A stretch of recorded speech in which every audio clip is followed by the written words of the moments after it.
নমস্কার, আমাদের গল্প চ্যানেলে অনেক অনেক স্বাগত। আজকের গল্পটি একটু অন্যরকম, বাস্তবায়িত ঘটনা নিয়ে বর্ণিত একটি গল্প। মায়ের সাথে কথা শেষ করেই রূপা হন্তদন্ত হয়ে মেডিকেল কলেজের দিকে ছুট দিল। সেখানে নাইট শিফটে জয়েন করে নিজের ড্রেস চেঞ্জ করে এমার্জেন্সি ওয়ার্ডের দিকে পা বাড়ালো। ঘন্টা কয়েক পর রূপার মা বারবার কল করতে লাগলেন মেয়েকে, কিন্তু কিছুতেই রূপাকে ফোনে পেলেন না। কি করবেন বুঝতে না পেরে কিছুক্ষণ অপেক্ষা করতে করতে ঘুমিয়ে পড়লেন। প্রত্যন্ত গ্রামাঞ্চলের মেয়ে রূপা অল্প বয়সেই পিতৃহারা। মেয়েটা মায়ের নয়নের মণি হয়ে বড় হয়ে উঠেছিল। ছোটবেলায় যখন তার বাবা কাজ থেকে বাড়ি ফিরত, রূপাকে পড়তে দেখে বলতো, বড় হয়ে ডাক্তার হবে আমার ঝাঁসির রানীটা। কিরে মা, পারবি তো বাবার স্বপ্ন পূরণ করতে?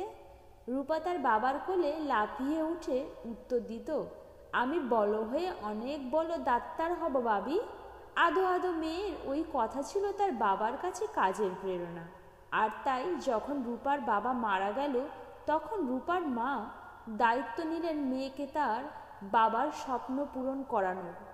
রূপাও উচ্চ মাধ্যমিক পাশ করে এন্ট্রান্স এক্সাম দিয়ে চান্স পেল কলকাতার এক নামী সরকারি হাসপাতালে ডাক্তারি পড়ার। এখান থেকেই শুরু হলো তার জীবনের নতুন অধ্যায়। ভর্তির পর থেকেই তাকে সিনিয়রদের নানা অত্যাচারের সম্মুখীন হতে হয়েছে। তারপরেও মায়ের মুখ চেয়ে মেয়েটা সব সহ্য করে গেছে। তার মাকে কোনোদিনও কিছু জানায়নি, জানতেও দেয়নি তার ঝাঁসির রানী এখানে কিভাবে দিনের পর দিন নানা নির্যাতনের সম্মুখীন হচ্ছে। বাকি সব দিনের মতো সেদিনও রূপা এমার্জেন্সি ওয়ার্ডে গিয়ে পেশেন্টদের দেখে কেবিনে এসে খেতে বসলো। ইতিমধ্যে তার ফোনে বারবার একটা আননোন নাম্বার থেকে কল আসতে শুরু করলো। প্রথমে গুরুত্ব না দিলেও পরে এমার্জেন্সি ভেবে সে ফোনটা তুলল। রূপার থেকে ভেসে এলো একটি পুরুষের গলার আওয়াজ। সে রূপাকে বলতে লাগলো, তাড়াতাড়ি আসুন ম্যাডাম, এখানে একজন পেশেন্টের খুব ক্রিটিক্যাল অবস্থা, আপনি 3 নম্বর ফ্লোরে তাড়াতাড়ি আসুন। খাবারের প্রথম গ্রাসটা মুখে না নিয়েই রূপা স্টেথোস্কোপটা হাতে নিয়ে ছুটে গেল 3 নম্বর ফ্লোরের দিকে। হঠাৎ সেই ফ্লোরে পৌঁছতেই পুরো হলটা অন্ধকার হয়ে গেল। রূপা খেয়াল করলো তাড়াহুড়োতে সে ফোনটা টেবিলেই নামিয়ে এসেছে। নিচে সিঁড়ির দিকে পা বাড়াতেই পেছন থেকে কে যেন তার হাতটা শক্ত করে টেনে ধরল। চিৎকার করার আগেই রুমাল দিয়ে তার মুখ ঢেকে হাতে পায়ে বাঁধন দিয়ে একটা একটা করে বস্ত্র ছেড়ে দিতে লাগলো কয়েকজন মিলে। সে বেশ বুঝতে পারলো একজন নয়, এখানে বেশ কয়েকজন রয়েছে। তারা হাসতে হাসতে রূপার ওপর অত্যাচার করতে শুরু করলো। হঠাৎ করে তাদের মধ্যে একজন বলে উঠল, বিল্টু, তুই একাই কি মজা নিবি নাকি? আমাদেরও সুযোগ দে এবার। রূপার যন্ত্রণায় কাতর শরীরটা ওই নামটা শুনে শিউরে উঠল। এই নাম তো এই কলেজের চেয়ারম্যানের ভাইপো। বিল্টু রেগে ছেলেটাকে একচড় মেরে বলল, ননসেন্স, নিয়ে নিলি তো আমার নামটা। আর এই মেয়েকে বাঁচানো যাবে না। যে যেভাবে পারছিস ছিঁড়ে যা একে, শেষে লাশটা ফেলে দিয়ে যাব এখানেই। ধুর, মুডটাই নষ্ট করে দিবি। পরের পর একজন করে এসে যেন তাদের চিরজন্মের রাগ রূপার ওপর আছড়ে দিল। মেয়েটা যন্ত্রণায় কাঁদতে কাঁদতে ধীরে ধীরে মৃত্যুর কোলে ঢলে পড়ল। বারবার তার মায়ের মুখটা ভেসে উঠল তার চোখের সামনে।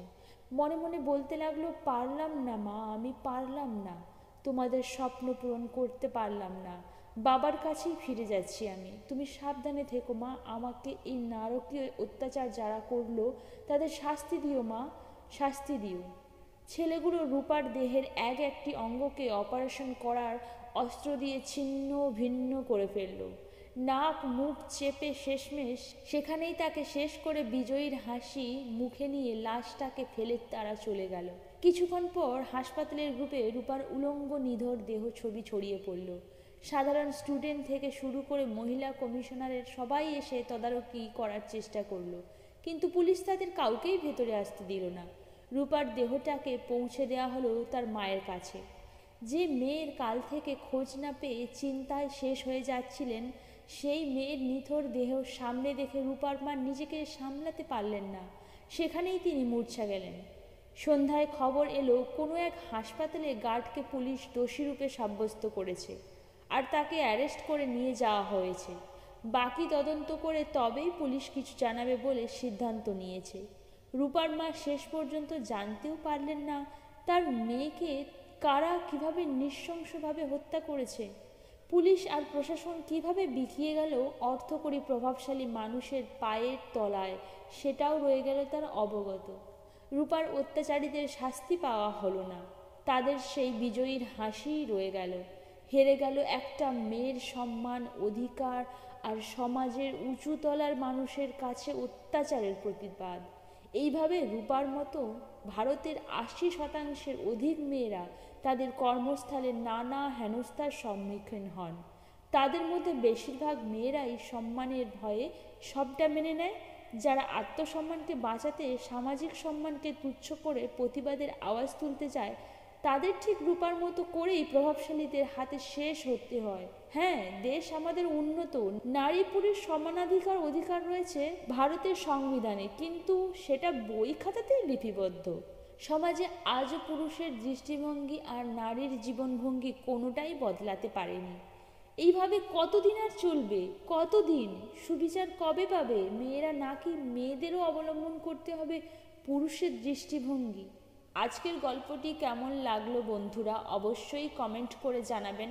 আমাদের চ্যানেলটাকে সাবস্ক্রাইব করে দেবেন আর পাশে থাকা বেল আইকন প্রেস করে দেবেন, যাতে পরবর্তী গল্প আপনাদের কাছে খুব তাড়াতাড়ি পৌঁছাতে পারে।